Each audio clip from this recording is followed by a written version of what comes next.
Okay guys, gusto ko lamang i-share itong impormasyon na ito 'no, sa mga kapwa ko OFW kasi napakarami pong nagtatanong sa akin, marami nagme-message sa akin. Ano nga ba yung mga requirements o kailangan kapag pauwi ka na ng Pilipinas mga lods? Kailangan pa ba ng mga vaccine certificate, mga verified contract sa Polo OWA? So ang dami ngang katanungan at nalilito yung ating mga kababayan, mga kapwa OFW mga idol. So eto guys, kapag ngayon kapagka pauwi po kayo ng Pilipinas, ito lang ang kailangan niyo mga idol. Kailangan niyo ng plane ticket siyempre, kailangan niyo rin siyempre ng passport na valid at least 6 months mga idol. At saka yung pangatlo mga idol, ang kailangan niyo rito, pinaka-importante mga idol ay ang e-travel mga idol. So mag-register po kayo sa e-travel mga lods. So paano ba gumawa ng e-travel mga idol? So gagawa ko ng vlog na separate para sa e-travel. Pero actually pwede kayong pumunta sa Google niyan, i-search nyo lang yung e-travel mga idol. Mag-register kayo doon, gawa kayo na account ninyo mga idol. Tapos ang e-travel pwede ka rin gumawa sa egov.ph na tinatawag. So gagawa ko ng separate na vlog para doon. So for now, napakarami pong mga tutorial, mga vlog na nagtuturo kung paano gumawa ng e-travel mga idol. So, yun. Kung magbabakasyon lang naman kayo sa Pilipinas at hindi naman kayo magbabago ng mga employer ninyo, hindi kayo magbabago ng mga posisyon nyo sa matrabaho ninyo, hindi nyo po kailangan ng verified contract sa Polo OWA.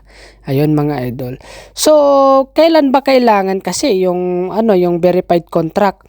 Kailangan nyo lamang yan mga idol kung hindi na kayo babalik sa dati nyong employer, meron na kayong bagong employer. O kaya naman, nagbago yung posisyon nyo sa company ninyo. O kaya naman, nagbago yung location ng pinagtatrabahuhan nyo pagbalik ng abroad.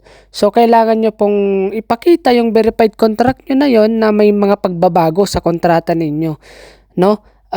Para mabigyan kayo ng OEC na tinatawag pagbalik ng abroad. So pagbalik nyo naman ng abroad mga idol, ano yung kailangan mo?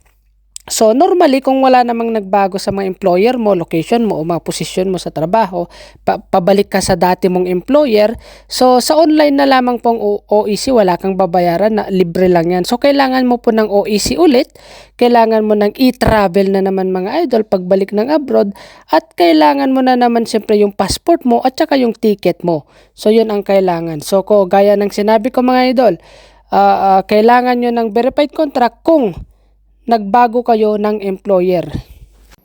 At kung nagbago rin ng posisyon nyo sa kumpanya ninyo, siguro technician ka dati, ngayon naging supervisor ka na, naging manager ka na, may pagbabago. So yung kontrata mo, nagbago na rin. So kailangan na rin itong ma-update mga idol. O kaya naman yung location ng pinagtatrabahuan mo ay nilipat ka sa ibang lugar mga idol. So kahit ano mang pagbabago sa kontrata mo sa abroad mga idol, kailangan i-update mo yung OWA. So, dun ka na ngayon kukuha ng verified contract mga idol dun sa Polo OWA. So, kung pagbalik mo ng abroad at wala namang nagbago, same employer, same location, same position, hindi mo kailangan ng verified contract mga idol. So, pagbalik, kailangan mo lang mag-register sa e-travel ulit, yung passport 6 months valid, at saka yung plane ticket mo mga idol. At syempre, pamasahe idol, magdala ka. At saka magdali rin kayo ng napakalaking pagtitiis mga idol. Dahil ang OFW, puro pagtitiis yan.